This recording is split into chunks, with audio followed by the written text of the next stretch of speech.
Are you awake? I thought I heard you get up. Yeah, I'm awake. Sorry, I just can't sleep. Are you thinking about him? Yeah, a bit. You should get back to sleep, my love. I'm fine. No, it's okay. What else is on your mind?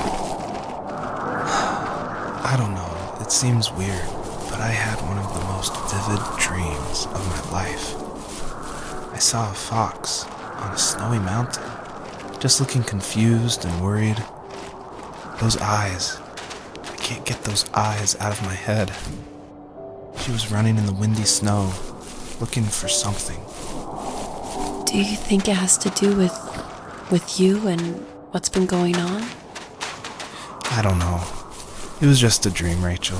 They're not meant to make sense. A lot's happened the past couple days, that's all.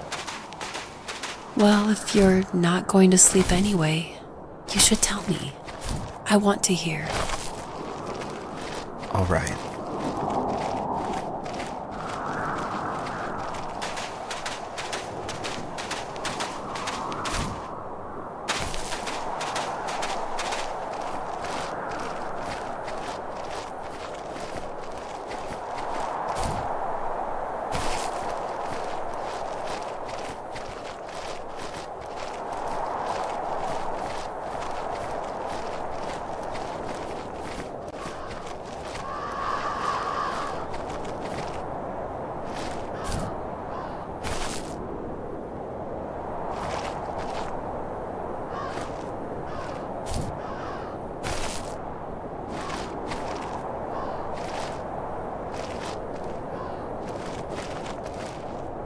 So, not far from her home, she followed that path to something unexpected.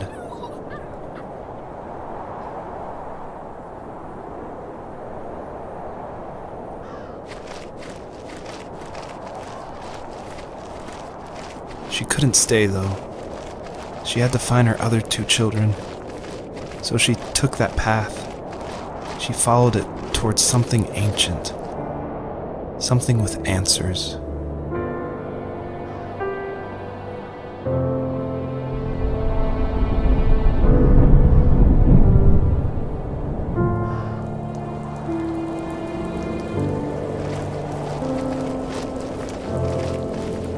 The fox looked high and low, searching for any sign of her cubs.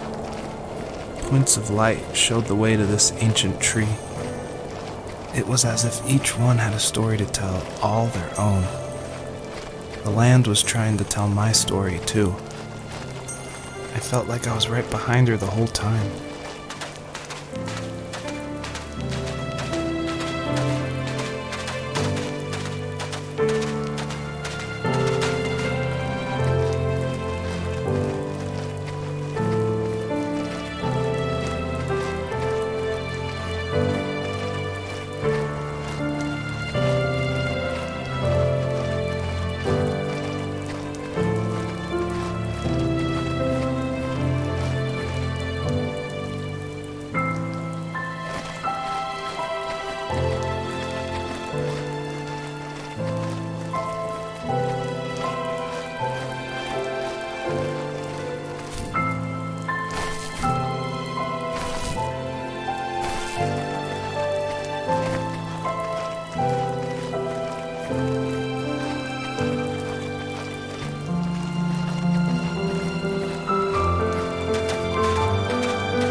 As a kid, did you ever do show and tell in your class?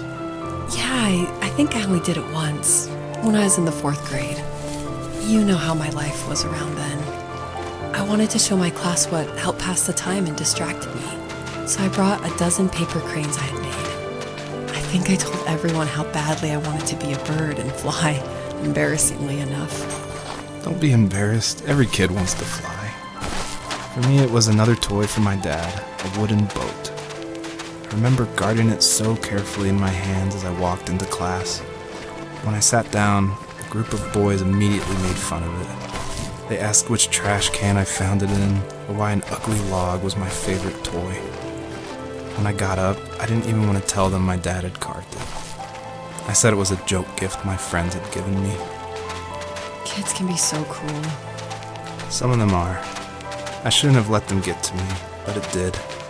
It's amazing we bounced back at all.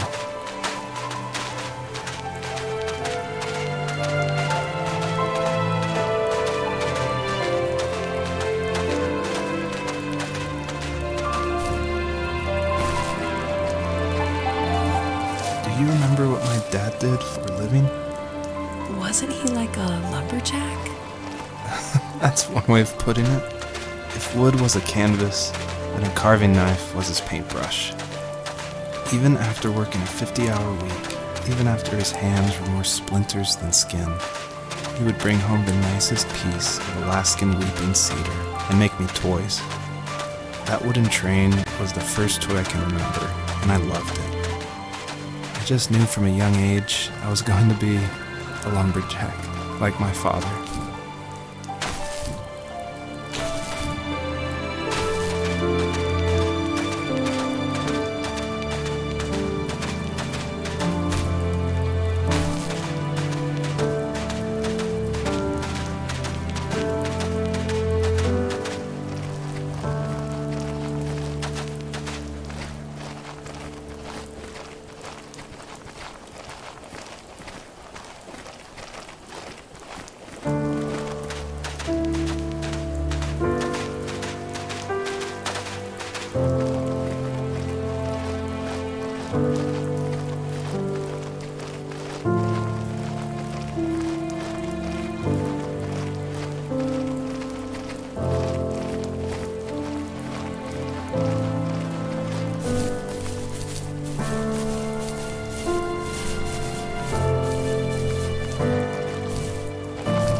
My teenage years were full of sketching, angst, and trouble.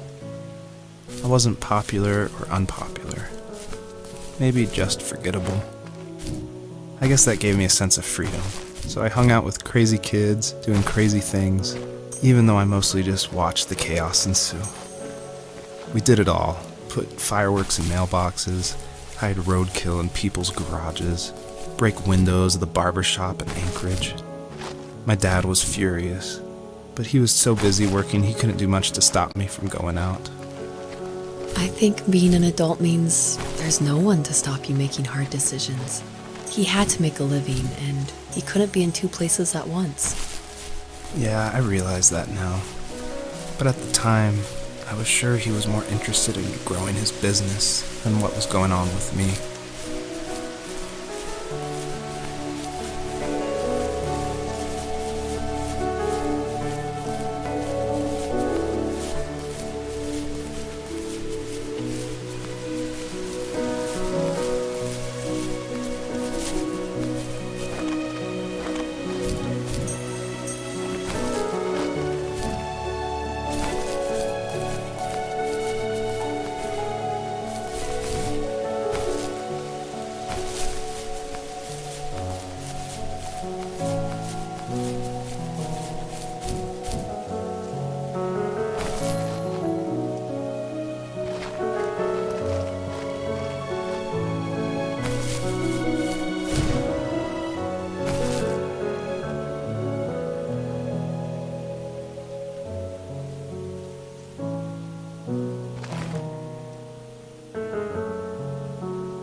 He was working another late night, and my friends were over, saying how bored they were and how they had come all the way out to my house for nothing.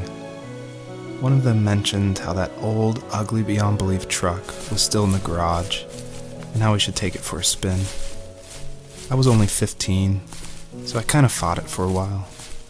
The next thing I knew, we were careening around the mountain path, rocks spitting onto the sides of the cliff, while my dad's cringeworthy bluegrass blared out the speakers. I drove while my friends were in the back of that yellow and purple truck, throwing beer bottles and trash at anything remotely interesting. Felt like I was soaring in the air with borrowed wings. But all good things have endings. A cop outside of Eagle River pulled us over after he saw us in a bottle rocket into someone's yard.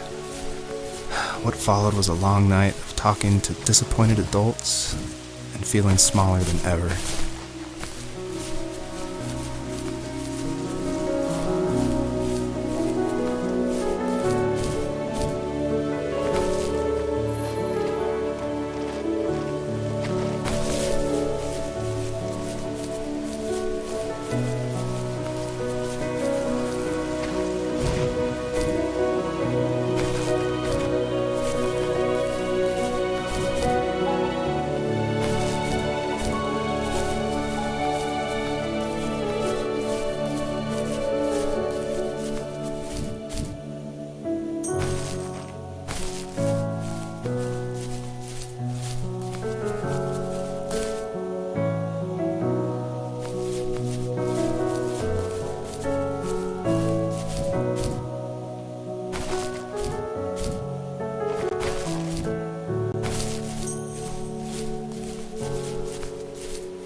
After he drove me home from the police station, I blew up at him, saying how I never wanted to be like him, how I was going to be someone and leave that hick icebox for good. He just looked forward at the road with tired eyes. I took out that bluegrass tape from the cassette deck and chucked it out the window. In my sage teenage wisdom, I thought I had proved the ultimate point, but my dad had a different idea. He slammed the brakes, slowly bowed his head while gripping the steering wheel, and finally looked at me.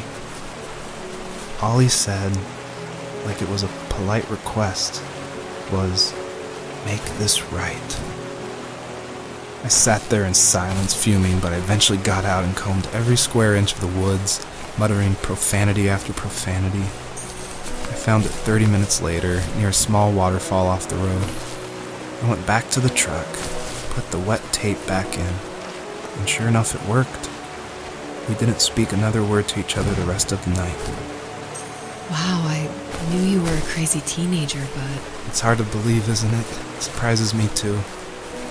It's like I didn't really know who that kid was back then. I bet my dad thought the same thing over and over. It's almost like he was saying, "Make this right," to himself, more than to me.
My friends would laugh about that night and talk about how crazy it was, and I laughed along, pretending it didn't bother me. But it did. I imagined my friends growing old in the bush, unable to find that thrill in those godforsaken ice fields. It's like those mountains were a literal wall, keeping me from leaving, where all I would have to look forward to are lumber yards and evening beers. I had to climb over. That was my only goal for a long time.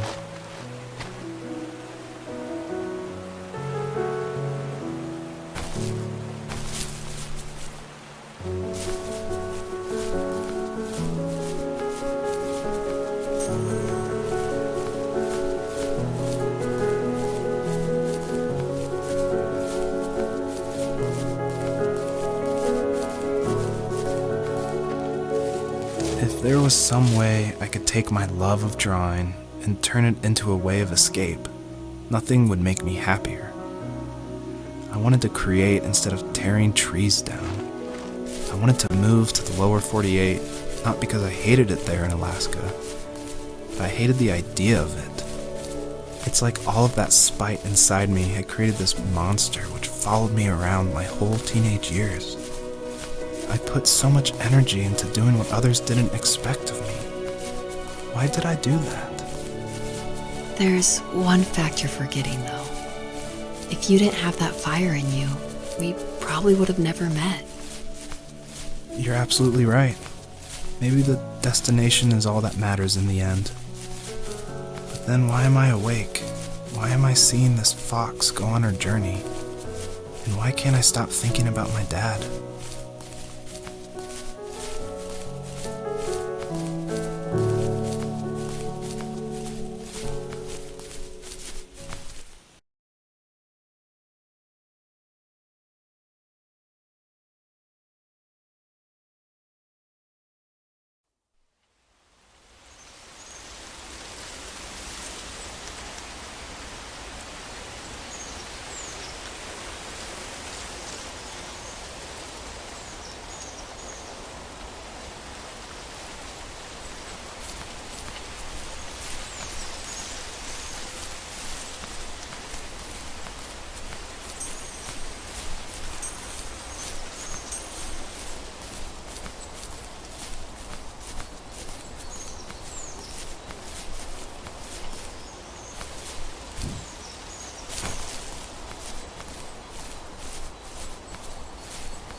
On our property, there were old abandoned pieces of a shed and car long left unused. I used to ask him all the time who those people were that left all this junk, and I'm sure he got so tired of hearing it that he made up some elaborate stories how a brown bear ate them and haunted the woods afterwards. What's funny is I think it made those people seem more real, growing up thinking they were still hanging out like they couldn't say goodbye. I used to tell my friends how I could swear I saw spirits move near the water, and that always freaked them out. I guess it didn't bother me, because the way I saw it, they were normal people with old cars and sheds, just trying to figure out how to survive and be happy in the middle of nowhere. It was a cool thought that they didn't want to leave, but I was a weird kid. Well, you had good company since those ghosts like living in a place where they were brutally devoured.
Even at my most distant, at the times when I detested him the most, he kept reaching out.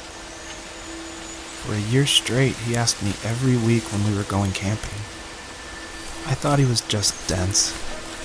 Eventually, to shut him up, I agreed. We carried out the worn lawn chairs from the garage and set up a cinder block campfire at the site we'd always used behind the house. We walked down the mountain path, talking in the warm sunshine we only got a couple months of the year. Those 3 obsidian rocks shimmered alongside the shore, almost like sparklers pressed against a dark window. I'll never forget that wet stone on my feet, or how those massive mountains looked even bigger in the lake's reflection. I felt small, but grateful. As the sun set, my dad found something I hadn't seen for a long time. The tree where I'd made my first carving when I was 6. I hadn't even carved it. My dad had helped me, but I still called it my tree. Something about seeing my name there made me open up, and we talked about everything that night in that old camouflage tent. I told him how much I loved sketching and design, and how it would be a dream to study architecture in Seattle. I told him how I didn't get along with my friends much anymore, but that I didn't mind being alone. He told me he was there for me, and he joked that if all he had to do was write my name on a tree to finally get me to talk, he would have left me carved logs with novels on them in front of my room every morning. I don't know why it took me that long to realize it, but it was then I knew how much he had sacrificed for me.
We were happiest underneath the evergreens.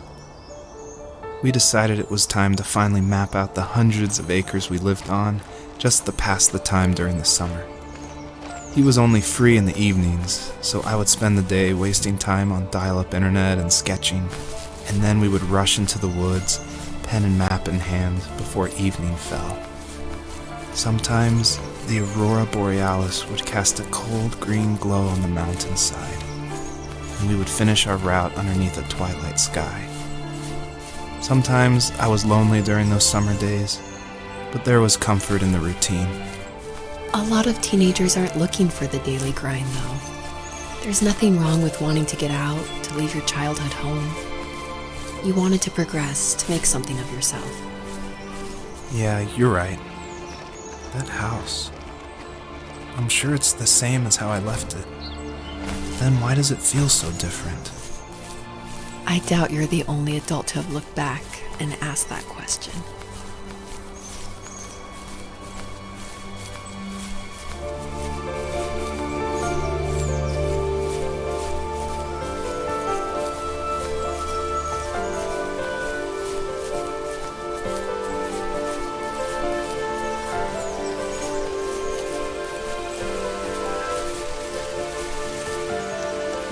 My dad built a lot of stuff in his free time. If he wasn't watching fly fishing or reading Tom Clancy novels, he was carving something. He made tons of birdhouses. Not that he was into bird watching, but I think he really missed working and adding on to the home. If he couldn't afford the time to build onto our own house, he would have to settle with watching birds move into their little homes.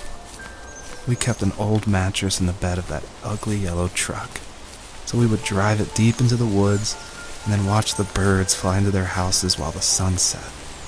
Usually it was accompanied by venison jerky or a cold Coke, but not a lot of talking, which is how we both liked it.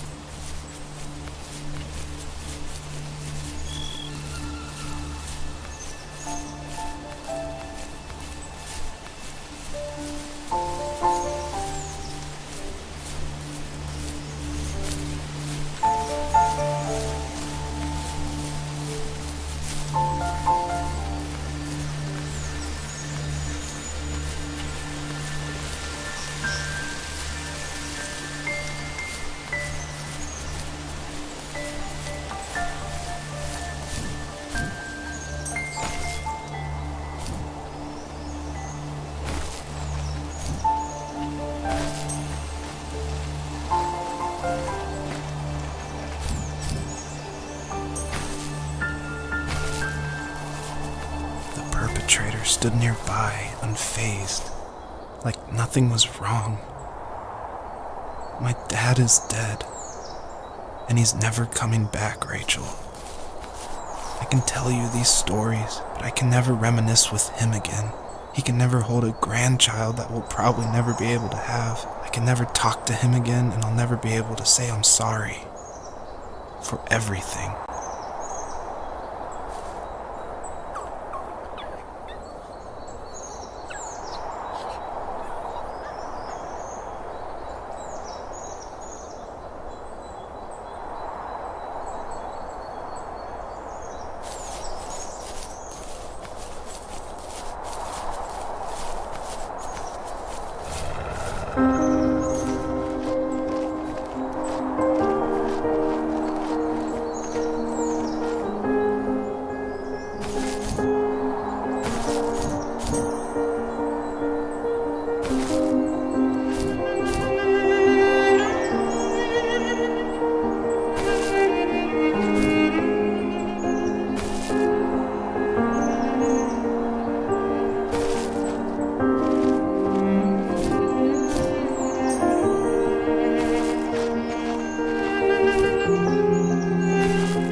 I need to go to bed.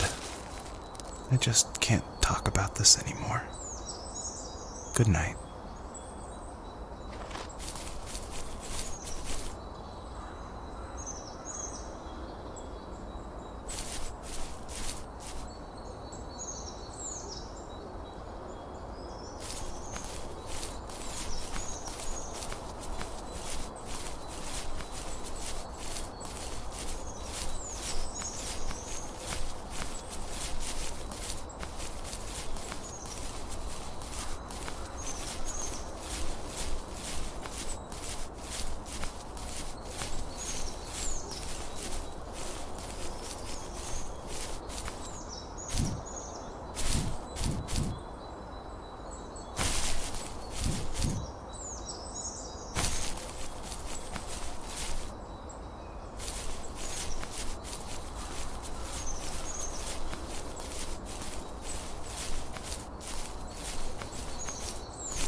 Joseph, you can't go to sleep feeling like this.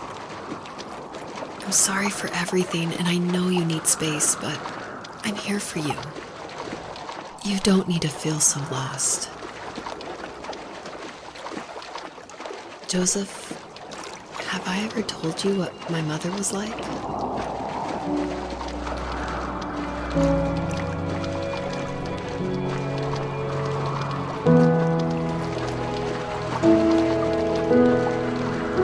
You know what it's like not to have a mom at home. And you know how hard that made my childhood. What helped me was watching the birds in the morning before the school bus came. I thought that my mother was one of those birds, and it made me want to be free like her. My mom taught me how to fold origami cranes while she was in the hospital. So I told myself I would fold one every day until I could fly myself.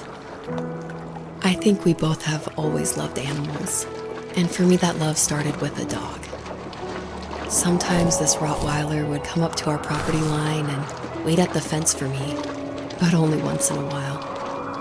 I was sure to check every day immediately after school, and it usually ended in disappointment. I would even steal money from my passed-out dad just so I could buy these off-brand dog biscuits. Even when she did stop by, she never went beyond the fence. Why was she so scared? I think my dad was the opposite of your dad in almost every way, except he was in the military as well. He coped with alcohol of every kind. The trailer started falling apart, he got angry, and I withdrew. More and more, I became the weird, quiet kid who made lots of origami birds and carried dog biscuits around. I think we were pretty similar when it came to being the weird kids. And that same sincerity in college was one of the reasons I was so drawn to you. Life got worse and worse, and at one point, I really didn't think I could survive another day with my soul still intact. I had no real friends, let alone neighbors, since we lived in the middle of nowhere. I should have talked to my teacher, but I was scared what he would do if he found out. As I waited for the school bus one morning, I walked around until I found something in an abandoned shed. Something I can't put into words. I summoned courage I didn't know I had, and I broke into my dad's room and found the key to the shed where he had locked my bike. I'll never forget that feeling of the wind rushing by my ears as the sun rose over fields of wheat. I was flying for the first time. I biked as far as my legs could take me until I found a house that felt friendly and that felt like home. Those strangers helped me in so many ways. And if it wasn't for them, I wouldn't have found my foster family. And if it wasn't for my parents, I wouldn't have met you. You have strength, Joseph, and you're not as alone as you think. It's all just so pointless. Just waiting for life to happen. It's like having the home I always wanted is cursed out of my reach. The thought of being a parent myself. How could I do that when I couldn't even be a good son? I'm sorry. I know what you're saying. I just don't know how things will work out. These quiet hours will turn into years. We'll wonder which roads passed us by. Then we'll forge a new road together. Besides, I discovered for myself that one fateful morning where any hopeful road leads to. There may be thorns and mist, but it always leads to the same thing. And what's that? Family. I'm so glad that you're part of my family, Rachel. And I'm glad you're part of mine.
fox knew her last cub would be waiting for her at the first tree.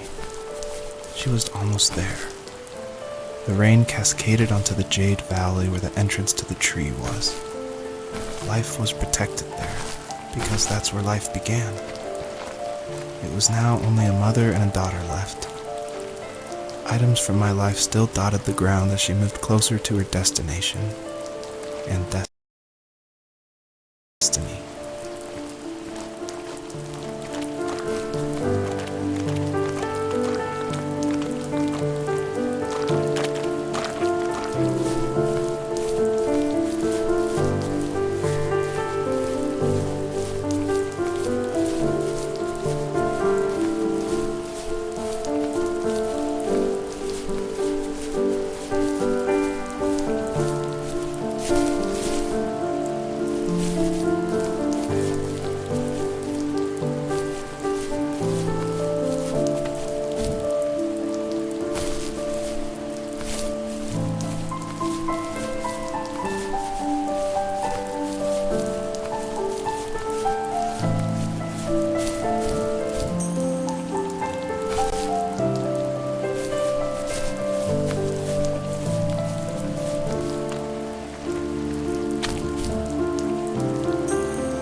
At the end of high school, I felt something I hadn't felt in a long time. Drive. I looked into the best architecture schools on the West Coast, then got a dose of reality when looking at other students' portfolios and the high cost of tuition. I still wanted to be something, to be the next Alvaro Siza, and to make those thousands of sketches worth something in my grand history. But now even an internship sounds impossible. Siza helped me understand how essential emotion is in architecture, and he also said light is the real composer of space.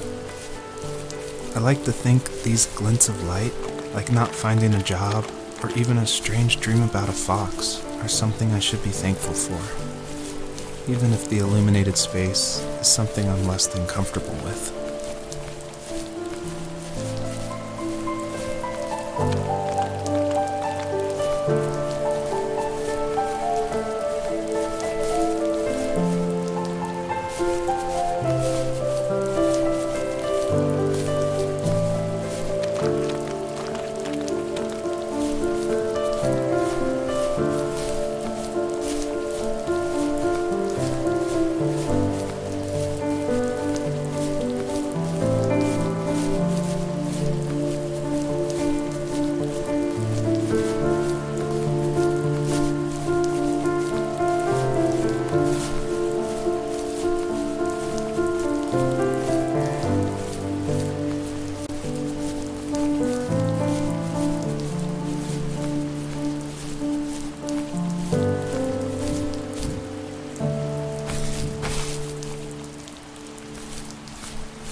My dad was super supportive with my college plans. To a point. Things were okay until this terrible accident happened. I guess a forklift flipped over due to a bad axle, and it crushed one of the workers there. My dad didn't eat for days, even though he wasn't directly involved. It devastated him. Not only did it hurt the business, but it just freaked him out. He would talk in his sleep, muttering things about firing people and saying sorry. One fateful day he approached me, said that since my school search wasn't going well, I should finally be a man and take over the family business. He said one day he was going to die, and that all of his work, sacrifice, and even that man's life would be wasted in vain. I just lost it. Teenage me just exploded at the thought. I screwed up. I said things I shouldn't have. He was having a crisis, and I pretty much spit in his face.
Was that the last time you talked to him? No, I called on holidays, and he would call on my birthday. I guess we acted like nothing ever happened, which was stupid.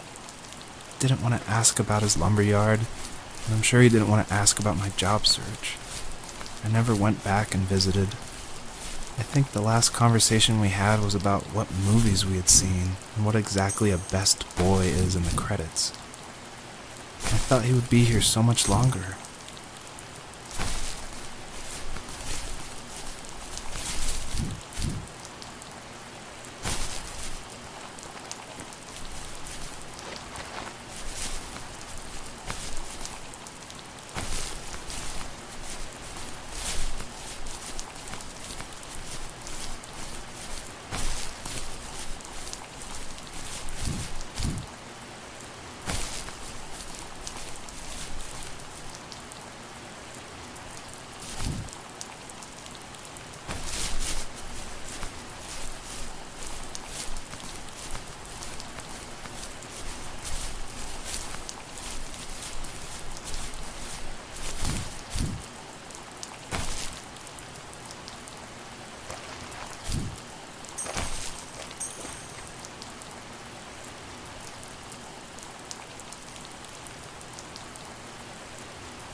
In the distance, the first tree illuminated the wasteland.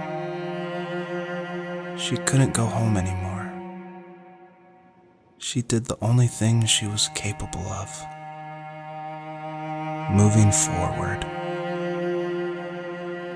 My dad died alone in the middle of the wilderness.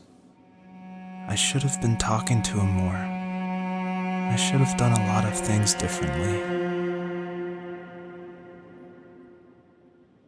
If the first tree on earth brought life with it, if it taught the birds to sing and fly and showed saplings how to grow,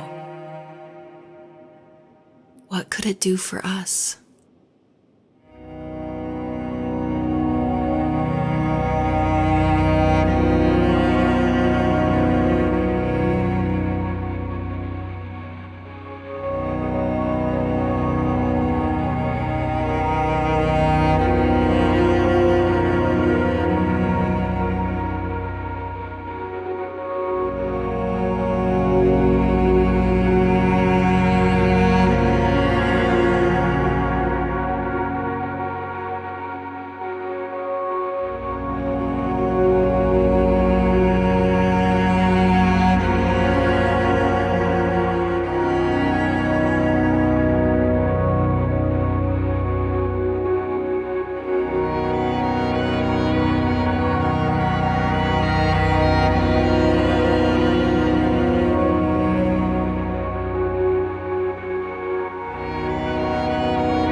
There was a letter I received yesterday from a name I didn't recognize, with a quote I can't stop thinking about.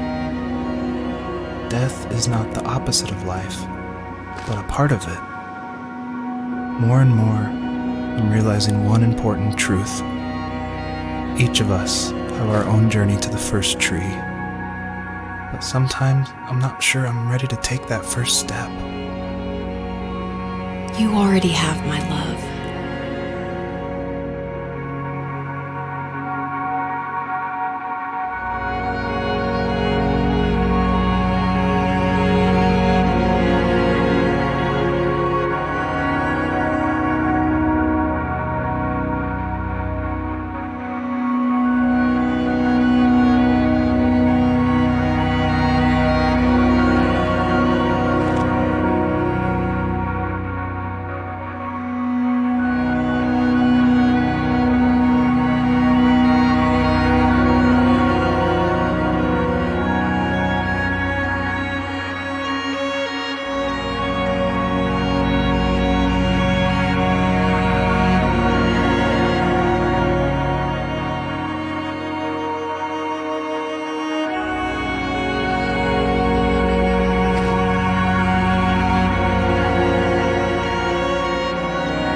I guess her journey was over.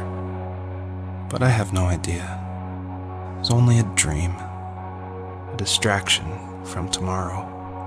I don't think dreams normally bring back to memory so many important feelings. Maybe it was just a dream, but it was also a gift. Yeah, I suppose. But tomorrow we're getting on a plane to the last place on Earth I want to be. The only person that would have made the trip worth it is gone. You're going to see him and be with him one last time before you say goodbye. I have one last quote for you by Emerson, sealed in an imaginary letter from me to you. It is the secret of the world that all things subsist and do not die, but only retire a little from sight and afterward return again. Go to sleep, my love. We have a big day tomorrow, but I'll be there with you every step of the way. Thank you. Thanks for listening. Good night, Rachel. Good night, Joseph.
Hell?